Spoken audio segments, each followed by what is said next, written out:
रणजित देसाईंच्या युगंधर या कादंबरीवर आधारित स्रोतांवर आज आपण सविस्तर चर्चा करणार आहोत. खरं तर कृष्ण म्हटलं की आपल्या डोळ्यासमोर काय उभं राहतं? देव, लीला करणारा, चमत्कार घडवणारा. पण हे जे स्रोत आहेत ते या प्रतिमेला पूर्णपणे छेद देतात. अगदी. ते कृष्णाला देव म्हणून नाही तर एक माणूस म्हणून आपल्यासमोर मांडतात. आणि आपला उद्देश हाच आहे की या स्रोतांच्या आधारे कृष्णाच्या मानवी प्रवासातील संघर्ष, त्याचे निर्णय आणि त्यामागे लपलेली प्रचंड वेदना समजून घेणं. अगदी बरोबर. युगंधर हे नावच इतकं सूचक आहे. युग धारण करणारा. ही एका माणसाची कथा आहे ज्याने एका संपूर्ण युगाचा भार आपल्या खांद्यावर घेतला. म्हणजे देसाईंनी त्याला देव्हाऱ्यातून उचलून थेट आपल्यासारख्या माणसांच्या जगात आणून ठेवला आहे. हो, आणि याची सुरुवातच इतकी नाट्यमय आणि मानवी आहे की वाचक सुरुवातीलाच कथेशी जोडला जातो. हो ना. ती मथुरेची अंधार कोठडी, देवकी आणि वसुदेवाचा तो 8वा गर्भ आणि कंसाची भीती. भविष्यवाणीमुळे कंस अक्षरशः वेडापिसा झाला आहे. आणि इथेच लेखकाची खरी ताकद दिसते. ते या घटनेला कोणताही दैवी चमत्कार म्हणून रंगवत नाहीत. नाही. तिथे देवकीची एक आई म्हणून होणारी तगमग आहे, वसुदेवाची हतबलता आहे. म्हणजे विचार करा, काळोख्या रात्री, मुसळधार पाऊस आणि दुथडी भरून वाहणारी यमुना. हो, ती नदी पार करून आपल्याच मुलाला दुसऱ्याच्या घरी सोडून यायचं. एका पित्यासाठी यापेक्षा मोठा त्याग तो काय असणार? लेखकाने ती हतबलता आणि ती वेदना खूप जबरदस्त मांडली. म्हणजे हा देवाचा जन्म नाही, तर एका मुलाला वाचवण्यासाठी त्याच्या आई वडिलांनी केलेला पहिला संघर्ष आहे. अगदी. पहिला संघर्ष आणि पहिला त्याग. तर जन्माचा हा संघर्ष पार करून कृष्ण गोकुळात पोहोचतो. आणि मला वाटतं इथेच त्याच्या मानवी भावनांना आणि नात्यांना खऱ्या अर्थाने आकार मिळतो, नाही का? हो. त्याचं बालपण या स्रोतांमध्ये कसं दाखवलं आहे. म्हणजे आपण नेहमी त्याचा चमत्कारिक बाललीला ऐकतो, पण इथे काय वेगळं आहे? खूपच वेगळा आहे. इथे तो लोणी चोरणारा, खोड्या करणारा एक अगदी सामान्य खेळकर मुलगा आहे. यशोदा मातेचं प्रेम आणि नंदबाबांची माया याच्या भोवती त्याचं बालपण फिरतं. त्याच्या लीलांना चमत्काराची झालर नाही. उदाहरणार्थ, तो जो कालिया मर्दनाचा प्रसंग आहे, हो, इथे तो एका दैवी शक्तीने त्या नागाला हरवत नाही, तर त्याच्या चातुर्याने आणि धैर्याने गावावरचं संकट दूर करतो. प्रत्येक प्रसंगात त्याचा तो मानवी स्वभाव जपला गेला आहे. मला या स्रोतांमधला पूतनेचा प्रसंग खूपच वेगळा वाटला. म्हणजे आपण तिला नेहमी एक राक्षसी म्हणूनच पाहतो, जी लहान मुलांना मारायला आली होती. बरोबर. पण इथे तिला कंसाच्या दहशतीखाली भरडलेली एक स्त्री म्हणून दाखवलं आहे. ही मांडणी कथेला कोणती नवी दिशा देते? ही मांडणी कथेच्या मूळ गाभ्याला स्पर्श करते. काय आहे ना की युगंधरमधली पूतना ही जन्मता दुष्ट नाही. अच्छा. कंसाच्या भीतीने, त्याच्या दहशतीमुळे ती नरभक्षक बनली आहे. आणि कृष्ण जेव्हा तिला मारतो तेव्हा तो सूड घेत नाही. उलट तो तिच्यातल्या त्या दबलेल्या मातृत्वाला ओळखतो. तिच्या मृत्यूत त्याला दुःख दिसतं, विजय नाही. हे दाखवतं की कृष्ण खलनायकांना केवळ वाईट म्हणून पाहत नाही, तर त्यांच्या कृतीमागची कारणं समजून घेण्याचा प्रयत्न करतो. अगदी. हा मानवी दृष्टिकोन संपूर्ण कादंबरीत कायम राहतो. आणि ह्याच गोकुळात राधेचा प्रवेश होतो. कृष्ण आणि राधा हे नातं तर आपल्या संस्कृतीतलं एक अभिन्न अंग आहे. पण युगंधरमध्ये ते कसं चित्रित केले आहे? ते दैवी प्रेम आहे की अजून काही? इथेच देसाईंनी खूप मोठी आणि धाडसी झेप घेतली आहे असं मला वाटतं. कशी? त्यांनी राधाकृष्णाच्या नात्याला दैवी किंवा शारीरिक पातळीवरून उचलून एका अत्यंत निर्मळ आणि भावनिक उंचीवर नेऊन ठेवलं आहे. ही राधाकृष्णाची प्रेयसी नाही, तर सखी आहे. तिची प्रेरणा आहे.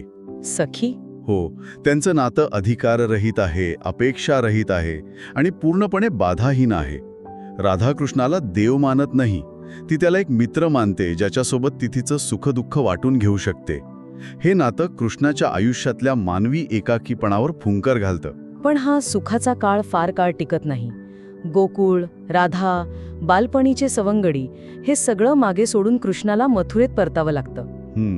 आणि इथून त्याच्या आयुष्याला एक पूर्णपणे वेगळं वळण मिळतं. इथेच त्याला कर्तव्य या शब्दाची खरी ओळख होते. हो. आणि हे स्थित्यंतर खूपच वेदनादायी आहे. मथुरेत आल्यावर त्याला कळतं की त्याचं आयुष्य आता स्वतःसाठी राहिलेलं नाही, ते प्रजेसाठी आहे. कंसवध हे केवळ एका मामाचा सूड घेणं नाही, तर ते एका जुलमी राजवटीतून जनतेला मुक्त करण्याचं कर्तव्य आहे. बरोबर. ही मातृभक्ती आणि प्रजाभक्ती यांची एक प्रकारे सांगड आहे. पण मला एक गोष्ट नेहमीच विचार करायला लावते. कंसाला मारल्यावर कृष्णाला आनंद का होत नाही? खरं तर तो त्याचा सर्वात मोठा शत्रू असतो. काय अप्रतिम प्रश्न आहे हा. आणि याचं उत्तर कृष्णाच्या व्यक्तिरेखेचं सार सांगतं. कृष्ण कंसाला एक दुष्ट राजा म्हणून नाही पाहत, मग तर सत्तेच्या भुकेने आणि असुरक्षिततेने ग्रासलेला एक भयग्रस्त एकाकी मनुष्य म्हणून पाहतो. त्याला कंसाच्या बालपणीच्या जखमा दिसतात, त्याचा तो एकटेपणा दिसतो. त्यामुळे कंसाला मारल्यावर त्याला विजयोत्सव साजरा करावासा वाटत नाही, उलट एक माणूस संपल्याचं दुःख होतं.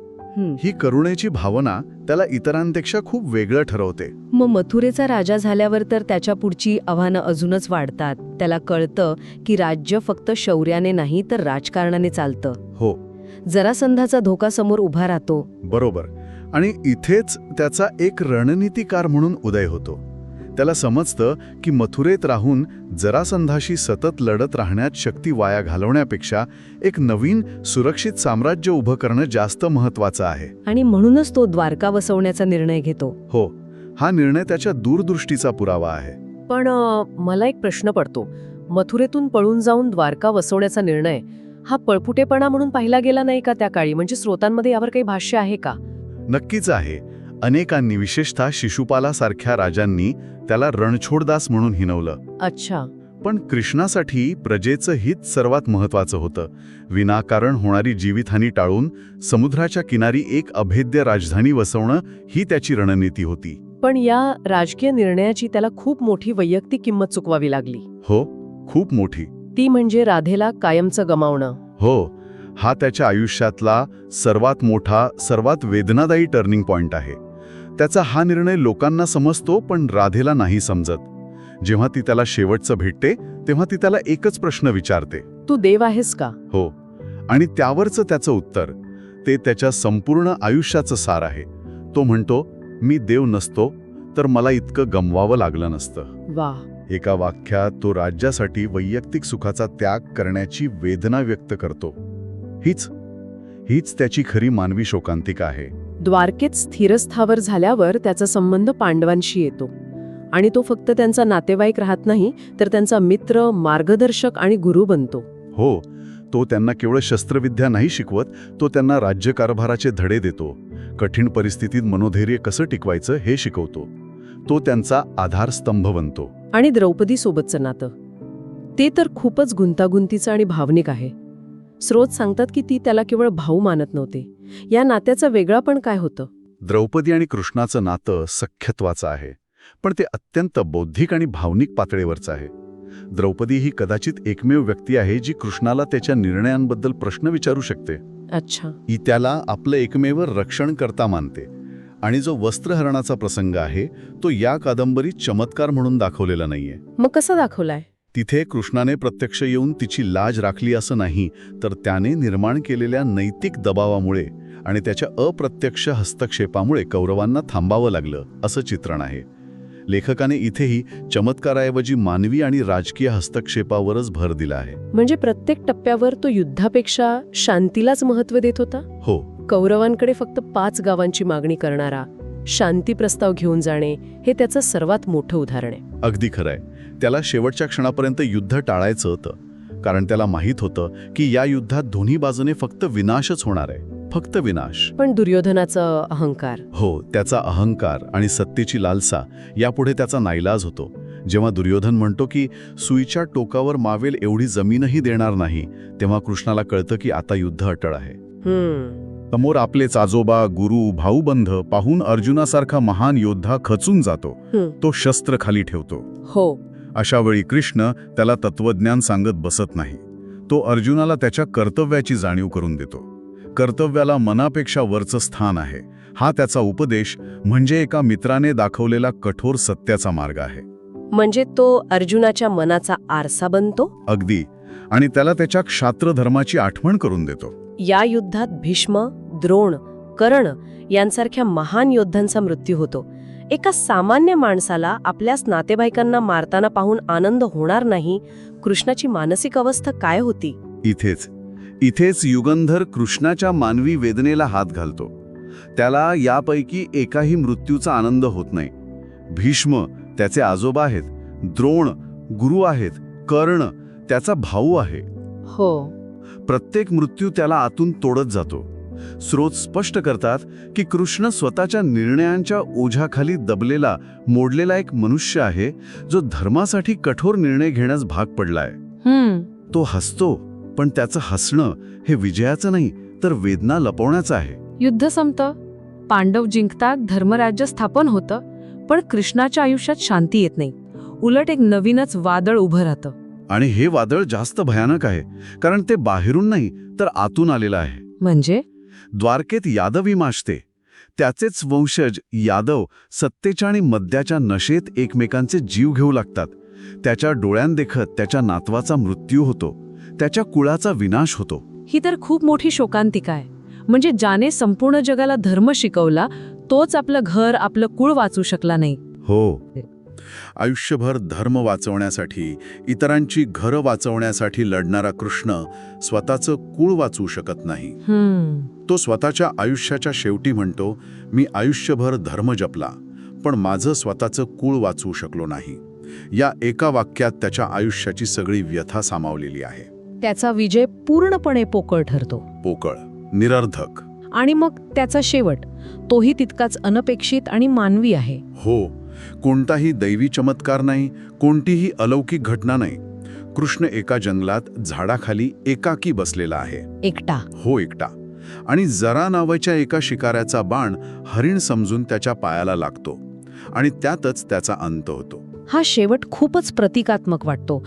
लेखकाने जाणीवपूर्वक असा शेवट निवडला असावा का, त्याच्या मानवी रूपावर शिक्कामोर्तब करण्यासाठी? नक्कीच. त्याचा मृत्यू हेच सिद्ध करतो की तो देव असूनही त्याने आपलं आयुष्य एका माणसाप्रमाणेच जगलं, संघर्ष करत, निर्णय घेत, चुका करत, वेदना सोसत. आणि त्याचा शेवटही एका सामान्य माणसासारखाच झाला. हो, पण मरताना तो हसतो. कदाचित ह्या सगळ्या जबाबदाऱ्यांमधून, कर्तव्याच्या ओझ्यातून सुटल्याचा तो आनंद असतो. तो माणूस म्हणून संपतो, पण त्याचं युगयुगंधर आजही सुरू आहे. त्याचे विचार, त्याचं तत्वज्ञान आजही प्रासंगिक आहे. अगदी. तर या स्रोतांमधून एक गोष्ट अगदी स्पष्ट होते की रणजित देसाईंचा युगंधर हा कृष्णाच्या देवत्वाची नाही, तर त्याच्या माणसाप्रमाणेच त्याच्या संघर्षांची, त्याच्या त्यागाची आणि त्याच्या एकाकीपणाची गाथा आहे. तो एक महानायक आहे, पण त्याच्या चुकांमधून, त्याच्या वेदनेतून तो अधिक आपलासा वाटतो. आणि ही कथा ऐकल्यानंतर एक प्रश्न मनात नक्कीच राहतो. कोणता? धर्मासाठी आणि कर्तव्यासाठी आपल्या वैयक्तिक भावनांचा आणि नात्यांचा त्याग करणं हे खरंच गरजेचं असतं का? आणि जर ते गरजेचं असेल तर ह्या त्यागाची किंमत किती मोठी असू शकते? विचार करायला लावणारा प्रश्न आहे. एखाद्या महानायकालाही ही किंमत चुकवावी लागते, तर सामान्य माणसाचं काय? हा विचार करायला लावणारी ही कथा आहे.